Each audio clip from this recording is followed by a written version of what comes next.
யோவான் 1:16 வாசிக்கலாமா? யோவான் 1:16. இயேசு கிறிஸ்துவினுடைய பரிபூர்ணத்தினால் நாம் எல்லாரும் கிருபையின் மேல் கிருபை பெற்றோம். அல்லேலூயா. பக்கத்துல பார்த்து சொல்லுங்க, இயேசு கிறிஸ்துவின் பரிபூர்ணத்தினால் நீங்க கிருபையின் மேல் கிருபையை பெற்றிருக்கிறீங்க. அல்லேலூயா. எத்தனை பேருக்கு சந்தோஷம்? என்னங்க அதை வச்சு நாங்கள் என்ன பண்ணுறது, அந்த கிருபை வச்சுன்ற மாதிரி யோசிக்கிறீங்க. இவ்வளோ அவருடைய பரிபூர்ணத்தினால் நம்மளுக்கு கிருபையின் மேலே கிருபை கிடைச்சிது. அப்படின்னா என்னன்றது நம்ம என்ன பண்ணோம்? 3 வாரமாய் பார்த்து கொண்டு வந்தோம். போன வாரத்தில் கடைசியாக கிருபை மேலே கிருபை என்ன, பாவியாக இருந்த என்ன அவருடைய சொந்த பிள்ளையாய் அவர் என்னை மாற்றினார். அல்லேலூயா. இயேசு கிறிஸ்துக்கு கொடுக்குற அதே முக்கியத்துவத்தை பிதா எனக்கும் கொடுத்தார். இன்னைக்கு இன்னொரு காரியத்தை நம்ம என்ன பண்ணலாம் பார்த்து, இந்த 7 மாதமாக பார்த்த காரியத்தை நம்ம ஒரு கன்க்ளூஷனாக ஒரு சம்மரி பண்ணி நம்ம என்ன பண்ணலாம் கொடுக்கலாம். வாசிக்கலாமா? எபேசியர் 1:3 ரொம்ப முக்கியமான வசனம். அதை வாசிக்கலாமா? நம்முடைய கர்த்தராகிய இயேசு கிறிஸ்துவின் பிதாவாகிய தேவனுக்கு ஸ்தோத்திரம். அவர் கிறிஸ்துவுக்குள், மறுபடியும் சொல்றார், அவர் கிறிஸ்துவுக்குள் உன்னதங்களிலே ஆவிக்குரிய சகல ஆசீர்வாதங்களினாலும் நம்மை ஆசீர்வதித்து இருக்கிறார். சத்தமா அல்லேலூயா. பாருங்க, இன்னைக்கு நம்ம என்ன பார்க்க போறோம் என்றால், இயேசு கிறிஸ்துவுக்குள் உன்னதங்களிலே ஆவிக்குரிய சகல ஆசீர்வாதங்களாலும் கர்த்தர் நம்மை ஆசீர்வதிக்க போகிறார் அல்ல, ஆசீர்வதிப்பார் அல்ல, ஆசீர்வதித்திருக்கிறார் அப்படின்னு வேதம் சொல்கிறது. அல்லேலூயா. இன்னைக்கு இது ரொம்ப முக்கியமான ஒரு காரியம். காரணம் என்னன்னா, இன்னைக்கு பொருளாதார ஆசீர்வாதம் சபைக்கு இருக்கான்னு கேட்டா இல்லை, நான் சொல்ல வரல. ஆனால் சபைக்கு பொருளாதார ஆசீர்வாதம் இருந்தாலும் பொருளாதார ஆசீர்வாதம் மாத்திரமே கர்த்தர் மையப்படுத்துறது இல்லை. ஏன்னா இன்னைக்கு ஆசீர்வாதம் என்று நம்ம சொன்ன உடனே நம்ம மனதில் உதிக்கிற காரியம் என்ன தெரியுமாங்க? It is a material blessings. பணம், பொருள், வீடு, காரு, பங்களா, வசதி, நகை, நட்டு, இதைத்தான் நம்ம என்ன பண்ணுவோம்? பொருளாதார ஆசீர்வாதம் என்று கன்சிடர் பண்ணுவோம். ஆனால் ஆசீர்வாதம் என்றாலே அதுக்கான அர்த்தத்தை நீங்கள் புரிஞ்சுக்கணும். Blessing is nothing but nothing lack, nothing missing. ஒன்றுமே குறை இல்லாமல், ஒன்றுமே தடைப்படாமல் முழுமையாய் எனக்கு இருப்பது தான் ஆசீர்வாதம். அல்லேலூயா. இன்னைக்கு நம்ம பொருளாதாரத்தில் ஃபுல்லாக ஆசீர்வதிக்கப்பட்டிருக்கோம் என்றால் இல்லை. காரணம் என்னென்றால், பொருளாதார ஆசீர்வாதத்தை கர்த்தர் எப்படி கன்ஸ்ட்ரக்ட் பண்ணி வைத்திருக்கிறார் என்றால், ஒன்று, உங்களுடைய உழைப்பை நீங்கள் போடணும். நீங்கள் வேலை செய்தால், நீங்கள் சம்பாதித்தால், நீங்கள் பிஸ்னஸ் பண்ணால், நீங்கள் உழைச்சா அதுக்கான பலனாய் கர்த்தர் பொருளாதாரத்தை தரார். அதனால தான் இன்னைக்கு வெளியே இருக்கிற மக்கள் கூட ஆசீர்வாதமாக இருக்கிறாங்க. ஆமாவா இல்லையா? மார்வாடி ஆசீர்வாதமாக இருக்கிறாங்க, முஸ்லீம்ஸ் ஆசீர்வாதம். எப்படி உழைக்கிறாங்க, சம்பாதிக்கிறாங்க, கஷ்டப்படுறாங்க, அதுக்கான ஊதியமாய் அவங்க பணத்தை என்ன பண்ணுறாங்க? பெற்றுக்கொள்கிறாங்க. அப்போ பொருளாதார ஆசீர்வாதம் என்ன கடவுள் அல்லாமல் வெளியே கூட கண்டிப்பாக என்ன கிடைக்குது. காரணம் என்ன? ஒரு பிரின்சிபலை கர்த்தரை வச்சுக்கிறாங்க. ஸோ அதே போல் பொருளாதார ஆசீர்வாதம் கர்த்தரை வைத்திருக்கிற இன்னொரு வழி என்னன்னு கேட்டால், விதைப்போம் அறுப்போம் என்ற ஒரு பிரமாணத்தை கர்த்தர் வச்சிருக்கிறார். நீங்கள் என்ன விதைக்கிறீர்களோ அதை தான் என்ன பண்ணுவீங்க? அறுப்பீங்க. அப்போது ராஜ்யத்தில் சபைக்கு அதிகமாய் கொடுக்கிறவர்கள் அதிகமாக ஆசீர்வதிக்கப்படுவாங்க. இப்போ அது சப்ஜெக்ட் அல்ல, அதை பற்றி நம்ம பார்க்க போகிறதில்ல. அப்போ பொருளாதார ஆசீர்வாதத்துக்கு கர்த்தர் என்ன பண்ணான்னு கேட்டால் பலத்தை தரார். ஆஸ்தியை சம்பாதிக்கிற பலத்தை கர்த்தர் தரார். அப்போ ஆஸ்தி யார் தான் சம்பாதிக்கணும்? யார் சம்பாதிக்கணும்? நான் தான் சம்பாதிக்கணும். இப்போ நான் நல்லா உழைச்சி கடினமாக உழைச்சி ஆண்டவரே என் வியாபாரத்தை ஆசீர்வதிக்கும் போது கர்த்தர் வியாபாரத்தை ஆசீர்வதிப்பார். பணத்தை கர்த்தர் கேட்டால் பணத்தை கர்த்தர் தரமாட்டார்.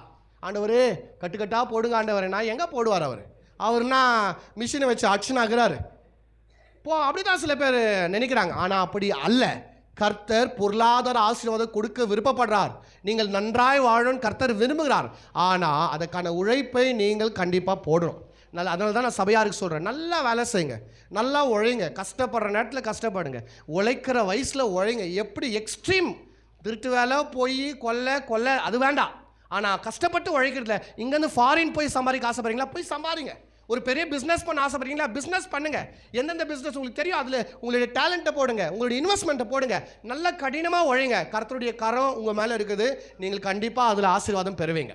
அல்லேலூயா. சும்மா சோம்பேறியாக இருந்தால் சோம்பேறிக்கு சாப்பாட்டுக்கே வழி இருக்காதுன்னு பைபிள் சொல்கிறது. சோம்பேறிக்கு சோறு தரக்கூடாதான். அப்படிதான் பைபிள் சொல்லுது பாருங்க. சோம்பேறியா இருந்தால் அவன் பொருளாதாரத்தில் செழிக்க மாட்டான், அவனுடைய எதிர்காலம் நல்லா இருக்காது, அவனுடைய என்ன சொல்றது வாழ்க்கை செழிப்பா ஆரோக்கியமா வெளிச்சமா இருக்கவே இருக்காது. நல்லா உழைங்க, கஷ்டப்படுங்க, கர்த்தர் உங்களை ஆசீர்வதிப்பார். ஆனா இன்னைக்கு நான் பேச போகிற ஆசீர்வாதம் இந்த பொருளாதார உலகத்துக்குரிய ஆசீர்வாதம் அல்ல, ஆவிக்குரிய ஆசீர்வாதம். It's one of the greatest blessing than the materials. பொருளாதார ஆசீர்வாதத்தை விட மிகப்பெரிய ஆசீர்வாதம் என்னன்னு கேட்டா இந்த ஆவிக்குரிய ஆசீர்வாதம். இந்த ஆவிக்குரிய ஆசீர்வாதத்தினால இயேசுக்குள்ள பிதா நம்மை ஆசீர்வதித்திருக்கிறார். இது உண்மை. இன்னைக்கு பொருளாதாரத்தில் நான் ஆசீர்வதிக்கப்பட்டவன் என்றால் பரவாயில்லைங்க, நான் ஒரு மிடில் கிளாஸ், நான் வந்து அப்பர் மிடில், நான் வந்து ஐ கிளாஸ் அப்படின்னு சொல்லிட்டு சொல்லலாம். ஆமாவா இல்லையா?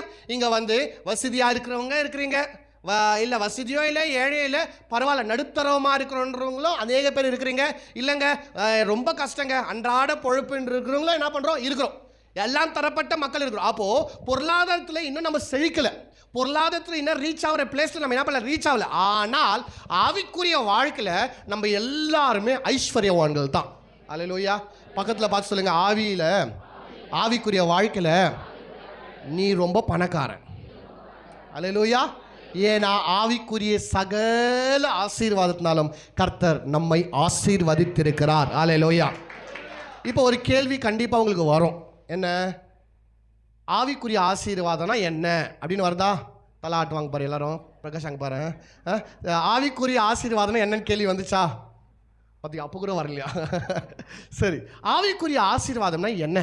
What is the spiritual blessing அப்படின்றத நம்ம ஆவிக்குரிய ஆசீர்வாதங்கள். It's not only a blessings. அந்த ஆசீர்வாதங்கள் எல்லாம் என்னென்னது நம்ம பார்க்கலாம். முதலாவது ஆவிக்குரிய ஆசீர்வாதம் ஒரு கிறிஸ்தவனுக்கு என்னன்னு கேட்டால் ரட்சிப்பு. Salvation is the most important blessing in the spiritual. ஆவிக்குரிய ஆசீர்வாதத்தில் முதன்மையானது என்னன்னு கேட்டால் ரட்சிப்பு. ஆனால் ரட்சிப்புக்கான எக்ஸாக்ட் வேர்டு என்ன தெரியுமாங்க? காப்பாற்றுறதுன்னு சொல்லிட்டு சொன்னாங்க பார்த்தீங்களா?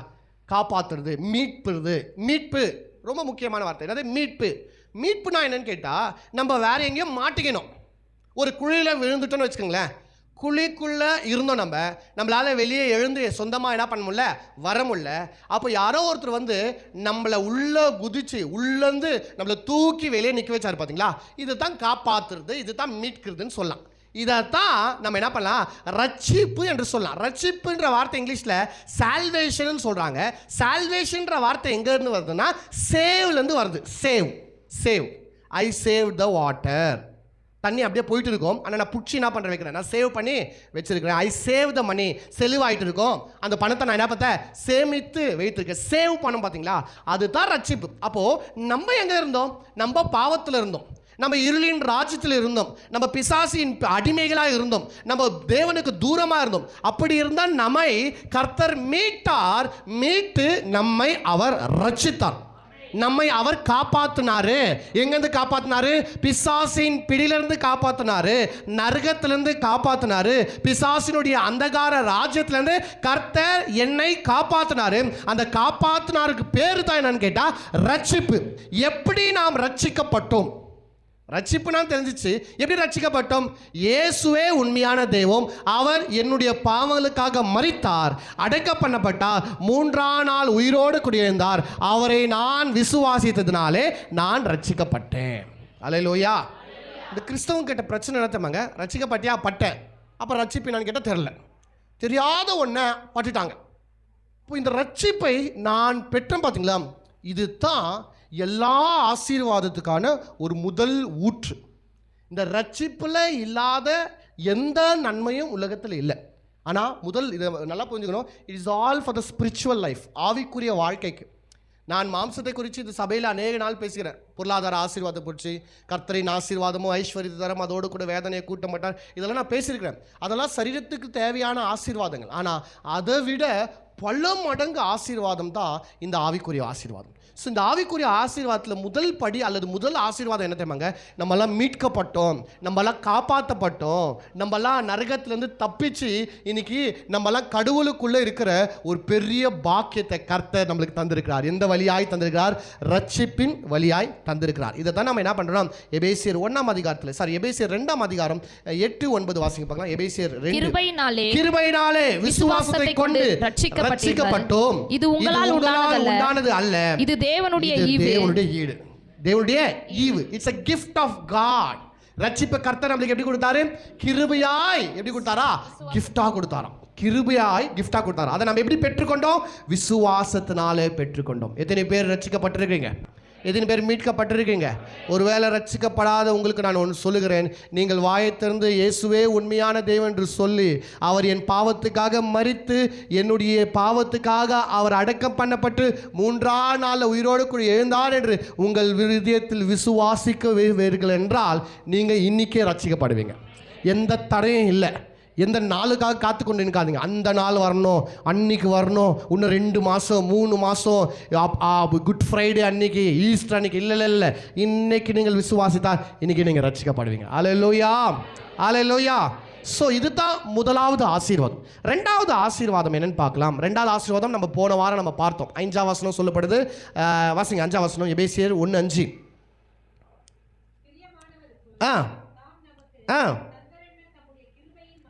கிருபையின் மகிமைக்கு புகழ்ச்சியாக தம்முடைய தயவுள்ள சித்தத்தின்படி நம்மை இயேசு கிறிஸ்துவின் மூலியமாய் தமக்கு சுவிகார புத்திரன் ஆகும்படி முன்குறித்திருக்கிறார். இப்போ 2வது என்னன்னா, we are the children of God. முதலாவது நான் ரட்சிக்கப்பட்டேன், அதுதான் எனக்கு கிடைத்த பெரிய ஆசீர்வாதம். இந்த ரட்சிப்புன்ற ஆசீர்வாதம் மாத்திரம் நீங்கள் பெறவில்லை என்றால் இதுக்கு பின்னாடி சொல்ற ஒண்ணுமே நீங்க பெற முடியாது. அதுக்கு மாறா ரட்சிப்புன்ற ஆசீர்வாதம் பெறாத மனிதர்கள், நான் சொல்றேன் பாருங்க, இன்னைக்கு சில பேருக்கு வந்து வெளியே இருக்கிற பணக்காரர்களை பார்த்து அநேக பேர் பொறாமப்படுவாங்க, அவங்களுடைய வசதியை பார்த்து, அவங்களுடைய ஆடம்பரத்தை பார்த்து. ஆனால் நான் சொல்கிறேன், அவங்க கிட்ட எவ்வளோ கோடி கோடி கோடி கோடி கோடி இருந்தாலும் ஒரு நாளைக்கு அதெல்லாம் அவங்க விட்டுட்டு என்ன பண்ணுவாங்க? போயிடும். அது குறையா சொல்ல, அந்த பணம் நம்மளும் சம்பாதிக்கணும், நம்மகிட்டயும் காரு பங்களா வீடெல்லாம் இருக்கணும், அது ஒன்றும் தவறு இல்லை. பொருளாதாரம் தப்பே இல்லைங்க, பணம் தப்பு இல்லவே இல்லை. பண ஆசை தான் தீமன் பைபிள் சொல்லு தவிர பணம் தப்புன்னு பைபிள் எங்குமே சொல்லவே இல்லை. பணம் நல்லது, பணத்தை வச்சுருந்தா நம்ம எல்லாமே என்ன பண்ண முடியும்? பண்ண முடியும், செய்ய முடியும். எல்லாம் செய்யறதுக்கு பணம் நம்மளுக்கு கண்டிப்பாக தேவை. அது அத்தியாவசியமாக இருக்கலாம் தவிர அது மேலே நம்மளுக்கு வெறி இருக்கக்கூடாது. அது மேலே நம்மளுக்கு என்ன இருக்கக்கூடாது? ஆசை இருக்கக்கூடாது. அப்போது இன்னைக்கு உலகத்தில் கோடி கோடியாக சேர்த்து வைக்கிறவன் எல்லாம் சேர்த்து வைக்கட்டும், அது ஒன்றும் பிரச்சனை இல்லை. ஆனால் அவங்க என்ன செய்யறாங்கன்னா தங்களுடைய ஆத்துமாவை என்ன பண்ணுறாரு? நஷ்டப்படுத்திக் கொள்றாங்க. அதனால தான் வேதம் சொல்லுது, உலகம் முழுதும் நீ ஆதாயப்படுத்தினாலும் தன் ஆத்துமாவை நஷ்டப்படுத்திக் கொள்வதனால் அவனுக்கு லாபம் என்ன? இம்பார்ட்டன்ட்டு முக்கியமானதை விட்டுட்டு மிச்சதெல்லாம் பிடிச்சா என்ன பிரயோஜனம்? ஏதாச்சும் பிரயோஜனம் இருக்குதாங்க? ஒரு பிரயோஜனமும் நம்ம வாழ்க்கையில் இல்லவே இல்லை. அப்போது முக்கியமானது எது? முக்கியமான ரட்சிப்பை நீங்கள் பிடிச்சிக்கங்க. கர்த்தருக்கு சோத்திரம், இன்னைக்கு முக்கியமான ரட்சிப்பை நம்ம பெற்றுக்கொண்டிருக்கோம். அப்போது உலகத்தில் நம்ம பணக்காசு சம்பாதிங்க, ஒருவேளை சம்பாதிக்காமல் சாவர வரைக்கும் ஏழையாக இருந்தாலும் ஒன்றும் பிரச்சனை இல்லை. ஏன்னா நம்ம சம்பாதிக்க வேண்டிய ரட்சிப்பை நம்ம சம்பாதிச்சிட்டோம். ஆமென். நான் மறுபடியும் சொல்கிறேன், நீங்கள் ஏழையாக இருக்கிறது என்னுடைய விருப்பமோ இல்லை, கடவுளுடைய விருப்பமே இல்லை. ஆனால் ஏழையாக இருந்துட்டாலும் பரவாயில்ல, அட்லீஸ்ட் ரட்சிப்பனா நீங்கள் பெற்றுக்கொள்ளுங்க, சுகந்தித்து கொள்ளுங்க. ஏன்னா அதுக்கப்புறம் வருகிற வாழ்வில் நீங்கள் ஐஸ்வர்யவானாய் வாழ்வீங்க. அல்லேலூயா. அப்போ முதலாவது ரட்சிப்பு, 2வது இந்த ரட்சிப்புனால நான் பெற்ற பாக்கியம், நான் பெற்ற ஆசீர்வாதம் என்னன்னா, கடவுளுடைய பிள்ளையாய் மாறிட்டேன். வாவ், இது எனக்கு ரொம்ப பிடிச்ச ஒரு காரியம். பாருங்கள், கடவுளுடைய பிள்ளைன்ற பாக்கியத்தை கர்த்தர் எனக்கு தந்தார். இது யாரால கொடுக்க முடியும்? ப்ரிவிலேஜ் யாரால கொடுக்க முடியும்? யாருமே கொடுக்கவே முடியாத ஒரு ஸ்தானத்தை கர்த்தர் பிள்ளை என்னை பார்த்து பிள்ளைன்றார். எந்த நிலையில் இருந்த நான் என்ன கர்த்தர் எடுத்து கழுவி பரிசுத்தமாக்கி என்னை ரட்சிப்பை எனக்கு தந்து இப்போ என்னை பார்த்து புத்திர சுவிகாரத்தை எனக்கு அவர் என்ன பண்ணியிருக்காரா? தந்தும்படியாக அவர் முன் குறித்தார் என்ற வசனம் சொல்லுது. ஸோ இப்போ நான் யாருடைய பிள்ளை? தேவனுடைய பிள்ளை. இதுதான் 2வது ஆசீர்வாதம். 3வது ஆசீர்வாதத்தை நம்ம பார்க்கலாம். 3வது ஆசீர்வாதம் அப்படியே கீழே வாசிங்க, 7ஆம் வசனத்தை பார்க்கலாம். அவருடைய கிருபையின் ஐஸ்வரியத்தின்படி இயேசுவின் இரத்தத்தினாலே பாவ மன்னிப்பாகிய மீட்பு இவருக்குள் நமக்கு உண்டாயிருக்கிறது. 3வது காரியம் என்னன்னு கேட்டால், ஆசீர்வாதத்திலே பெரிய ஆசீர்வாதம், நான் மன்னிக்கப்பட்டேன். கர்த்தர் என் பாவங்களெல்லாம் என்ன பண்ணார்? அவரு மன்னிச்சார். எத்தனை பேருக்கு இது உண்மையாகவே சந்தோஷம்? உண்மையாகவே எத்தனை பேருக்கு சந்தோஷம்? ஏன்னா எல்லாருமே சத்தமாக ஆமேன்னு சொல்லணும். காரணம் என்னென்னா, நம்ம எல்லாருமே பாவித்தான். பிறக்கும் போதே நம்ம பாவி தான். சரி, வளரும் போது ஒழுங்காக இருக்கிறோமா? இல்லை, அப்பயும் தவறுகளை செய்கிறோம், பாவம் செய்கிறோம். வாலிப வயசில் இன்னும் அதிகமாக, சரி பெரியங்களானா இன்னும் அதிகமாக, சாகிற வரைக்கும் பாவம் பாவம் பாவம் பாவம் பாவம் பாவம் பாவம் தான். எல்லாருக்குமே தொல்லை தான், எல்லாருக்குமே ரோதனை தான், எல்லாருக்குமே டிஸ்டர்பன்ஸ் தான். அப்போ கவனிங்க, மனிதன் அப்படியாப்பட்ட ஒரு குணமுடையவனாக இருக்கிறான். மனிதன் எப்போவுமே இடரல் உடையவனாய் பாவியாய் இருக்கிறான்னு சொல்லிட்டு நம்ம என்ன பண்ணுறோம், பார்க்குறோம். நம்ம எல்லாருமே அப்படி தான். ஒரு சூழ்நிலையில் அல்ல இன்னொரு சூழ்நிலை நம்ம எல்லாருமே வில்லன். அதுதான் பாருங்கள், ஒரு மார்ட்டின் லார்ட் ஜேம்ஸ்னு சொல்லிட்டு இங்கிலாந்து தேசத்தில் ஒரு மிகப்பெரிய ஒரு ப்ரீச்சர், அவர் டாக்டராக இருந்த ஒரு ப்ரீச்சராக மாறினார். அவர் எழுதுறாரு, எல்லா மனிதனுக்குள்ளும் ஒரு ஹிட்லர் இருக்கிறாராம். எல்லா மனிதனுக்குள்ள யாருக்கு இருக்கிறதா? ஒரு ஹிட்லர் இருக்கிறாராம். ஏன் இன்னைக்கு ஹிட்லர் வெளியே வரலன்னா, வாய்ப்பு கிடைக்கல, வாய்ப்பு இல்லை. அதனால தான் இன்றைக்கும் சில பேர் ஹிட்லர் ஆகலை. வாய்ப்பு கிடைச்சிச்சுன்னா நம்மளை மாதிரி சொல்லுவாங்க பார்த்தீங்களா, எனக்கு இன்னொரு மூஞ்சுக்குது.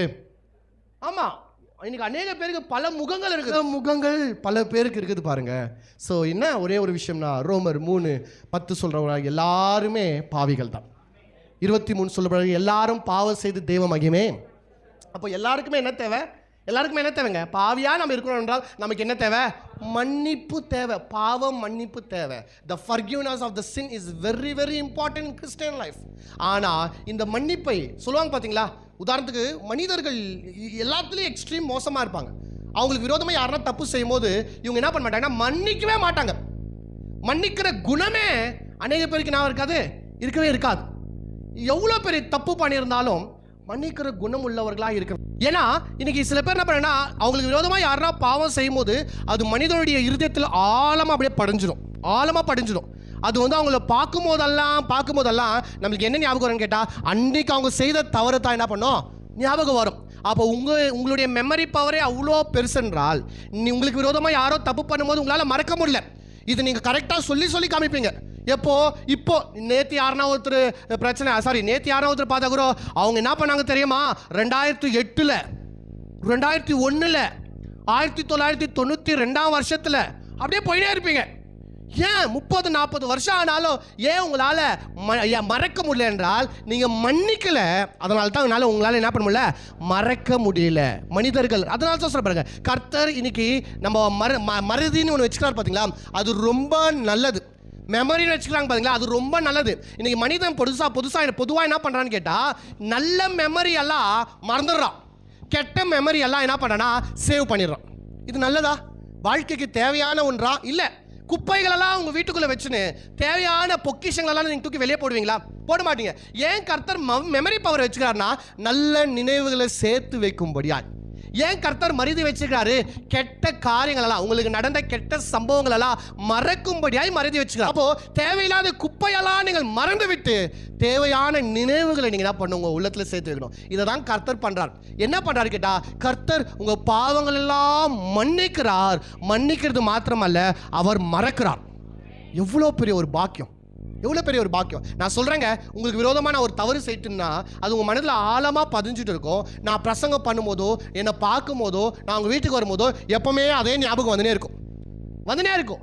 இப்போ என் பிரசங்கம் உங்களால் கேட்கவே முடியாது. காரணம் என்ன? நான் பண்ண தவறு, நான் உங்களுக்கு பண்ண காரியத்தை உங்கள் மனசில் அப்படியே ஆழமாய் பதிஞ்சிருக்கனால அதை உங்களால் மறக்கவே முடியல.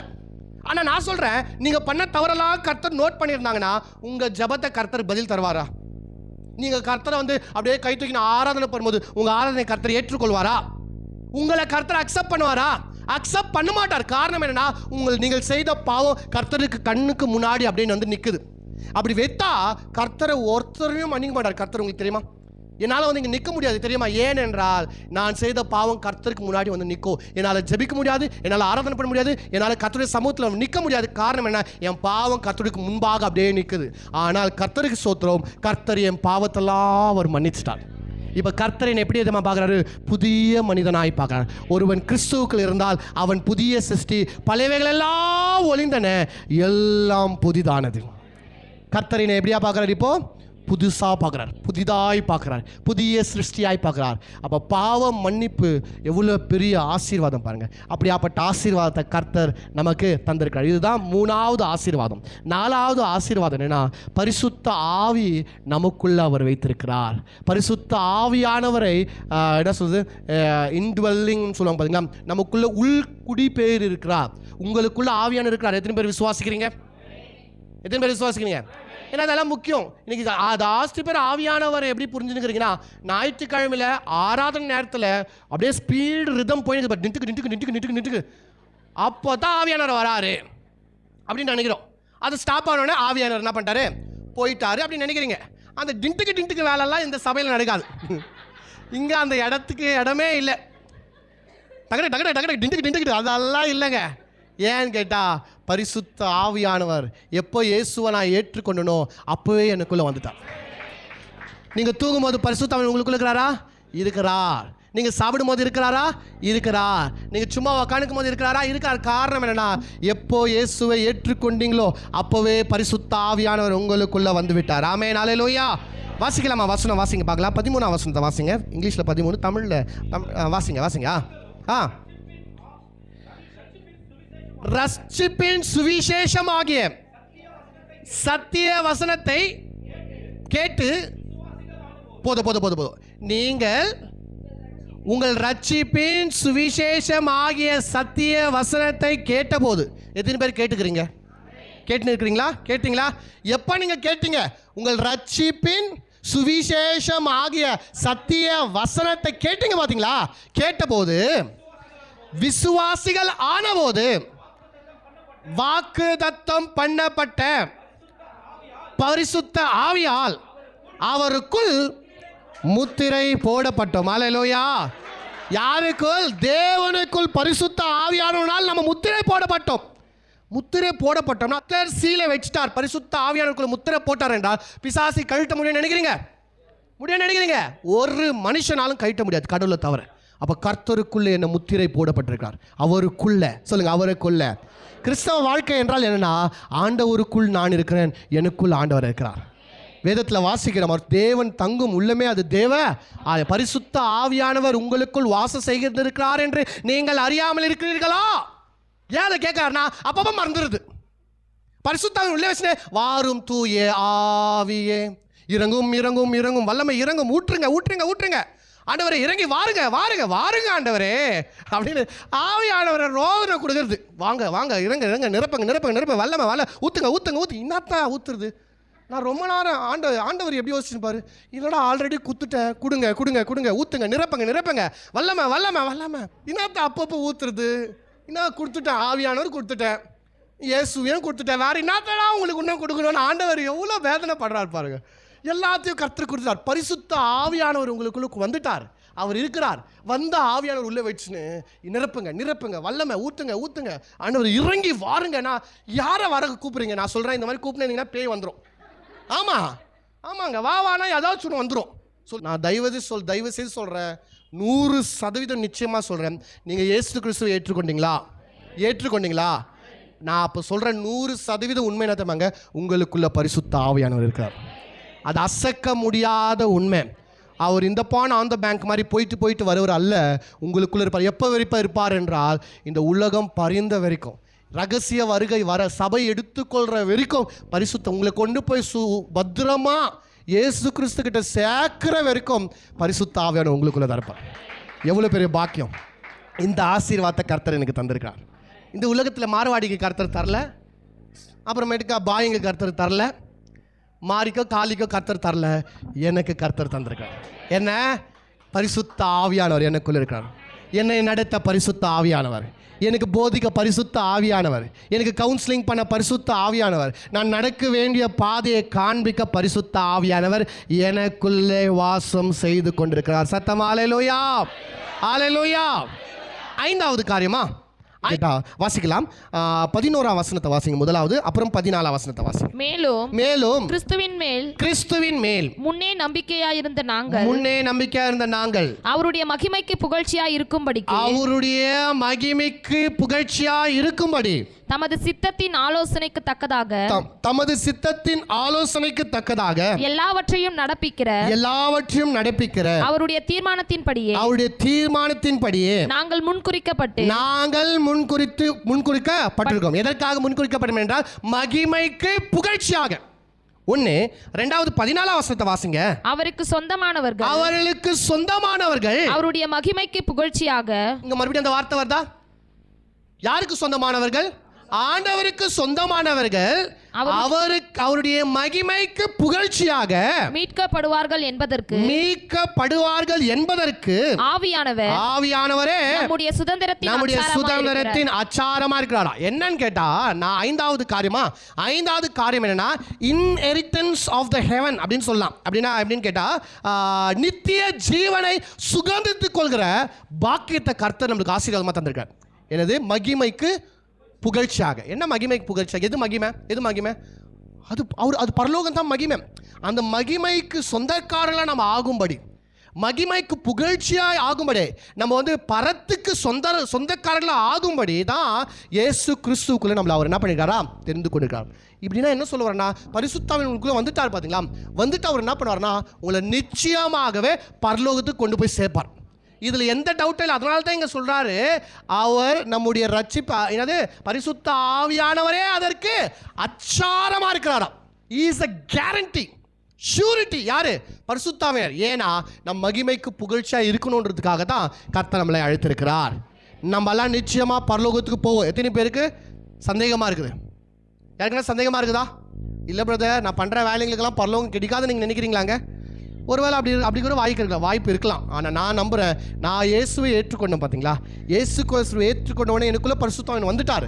பரிசுத்தாவின் எனக்குள்ளே வந்தபடியால் 100% நிச்சயம் என்ன தெரியுமாங்க, அவர் என்னை கண்டிப்பாக பரலோகத்துக்கு கொண்டு போய் சேர்ப்பார். நித்திய ஜீவனை சுதந்திரத்துக் கொள்கிற பாக்கியத்தை கர்த்தர் எனக்கு தந்துட்டார். அப்படின்னா என்னன்னா, நம்மளுக்கு வீசா கெச்சிச்சு, டிக்கெட் கெச்சிச்சு. எதுக்கு போகிறதுக்கு? பரலோகத்துக்கு போய் கெச்சிச்சு. வெறியா என்ன பெண்டிங்கில் இருக்குது தெரியுமா? சாவுன், அவ்வளோதான். ஆனால் அது கொஞ்சம் லேட்டாக வரட்டும். லேட்டாக செய்ய வேண்டிய கடமைகள், செய்ய வேண்டிய தர்மங்கள், நீதிகள் அநேகம் இருக்குது. பார்த்தீங்களா, நம்மளுக்கு கன்ஃபார்ம் ஆயிடுச்சு, டிக்கெட் கன்ஃபார்ம். ஆனால் டேட்டு தான் வரணும். ஆமாவா இல்லையா?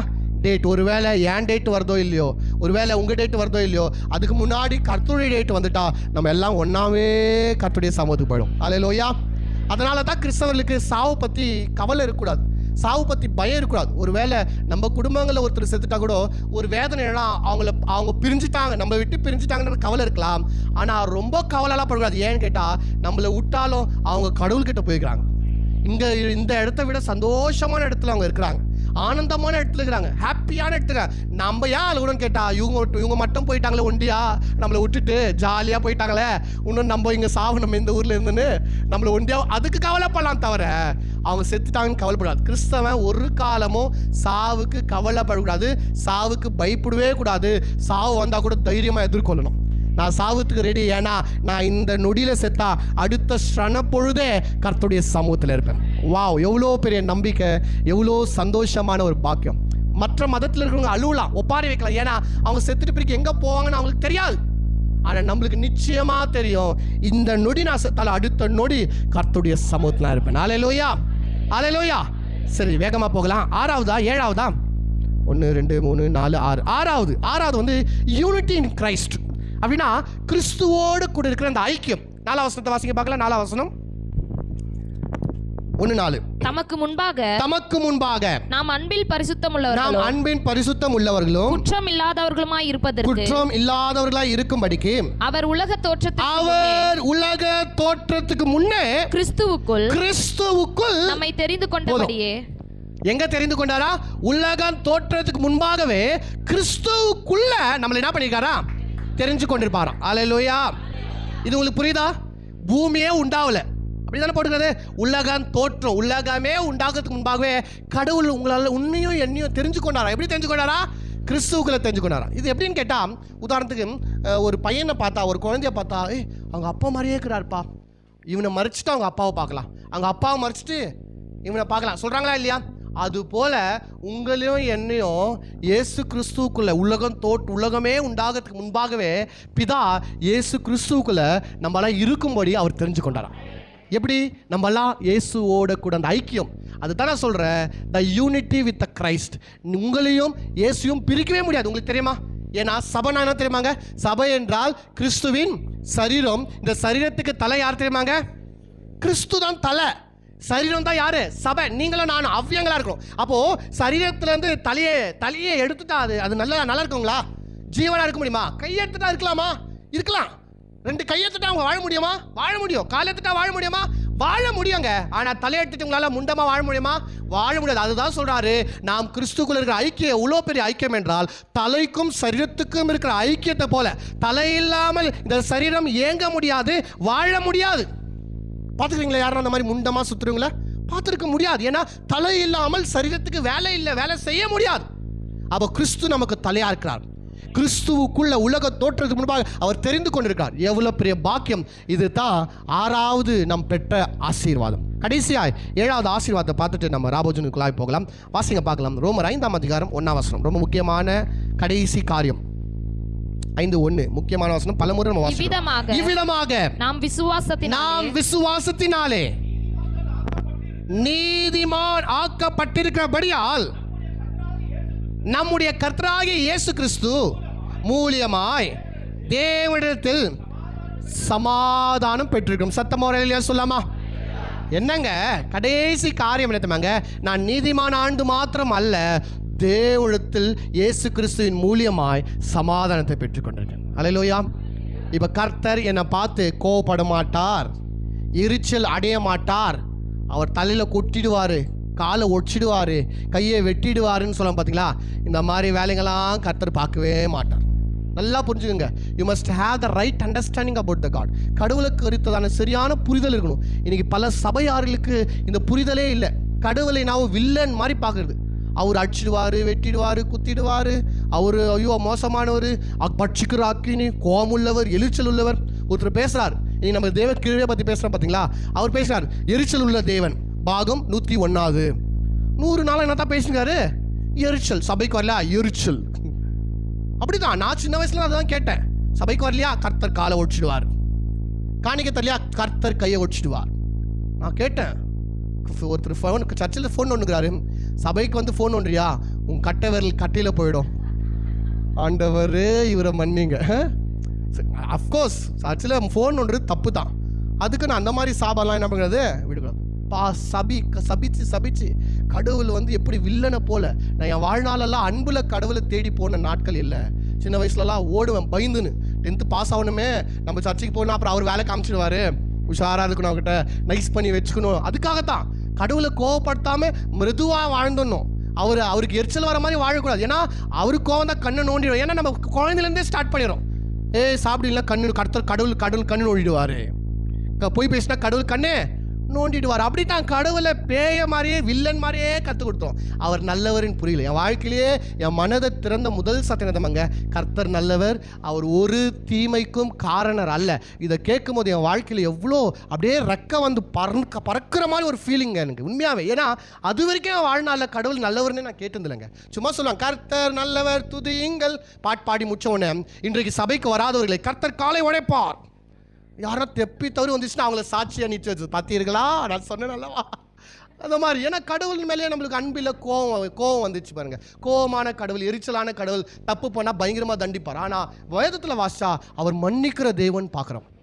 இப்போ சொல்லப்படுது, இயேசு கிறிஸ்துவின் ரத்தத்தினால தேவனிடத்தில் நம்ம சமாதானத்தை பெற்று. வாவ், சமாதானத்தை. அவர் நம்ம மேலே கோவப்படவே மாட்டார், அவர் எரிச்சல் படவே மாட்டார், அவர் உங்களை போட்டு பொழக்க மாட்டார், அவர் உங்களை அடிக்க மாட்டார், அவர் உங்களை நேசிக்குவார். ஏன் தெரியுமாங்க? நம்ம செய்த காரியத்தினால அல்ல, இயேசு கிறிஸ்து கல்வாரி சிலுவையில் அவருடைய சரீரத்தையும் அவருடைய ரத்தத்தையும் தியாகமாய் நமக்கு கொடுத்தபடியால் இயேசு செய்த புண்ணியங்கள்னால நம்ம தேவனிடத்தில் சமாதானத்தை பெற்றுக்கொண்டோம். அல்லேலூயா, அல்லேலூயா. அப்போ இந்த 7 காரியத்தை சொல்லி முடிச்சிடலாம். முதலாவது ரட்சிப்பை பெற்றோம், 2வது தேவனுடைய பிள்ளையாய் ஆனோம், 3வது பாவம் மன்னிப்பை பெற்றோம், 4வது பரிசுத்த ஆவியான நமக்குள்ள வாசம் செய்ய முடியாத கர்த்தர் கொடுத்தார், 5வதாக நித்திய ஜீவனை சுதந்திரித்தோம், 6வதாக கிறிஸ்துவுடனே கூட ஐக்கியத்தில் இருந்தோம், 7வதாக தேவனிடத்தில் சமாதானத்தை பெற்றோம். இது தான் ஆவிக்குரிய சகல ஆசீர்வாதம். அல்லேலூயா. கர்த்தர் தாமே இந்த வசனத்தை ஆசீர்வதிப்பாங்க.